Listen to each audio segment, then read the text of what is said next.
Hej YouTube. I dag vil jeg lave min første video nogensinde. Og I skal bare skrive, hvis jeg gør noget forkert. Og jeg vil vise nogle tricks med Zippo. Den her, den er falsk. Den er fra Earth. Men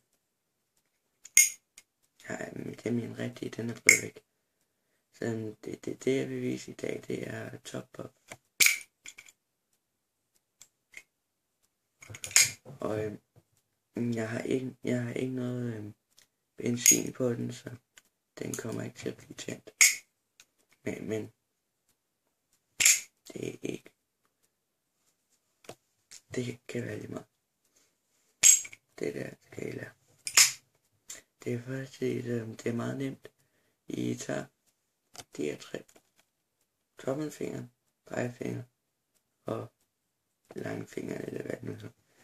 Du tager pegefingeren og langfingeren op på top og din tommelfinger ind på midten af bunden.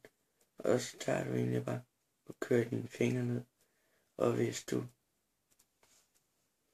gør det hårdt nok, så vil den åbne sig.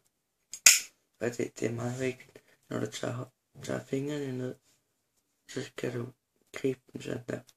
Ellers så vil den bare flyve ud af hånden på dig. Ligesom der. Nå, men hvis du gør det hårdt nok, så åbner den så.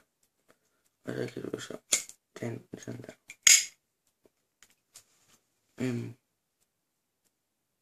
Men skriv, hvis jeg gør noget forkert. Og jeg skal se, om jeg får lavet nogle flere. Farvel.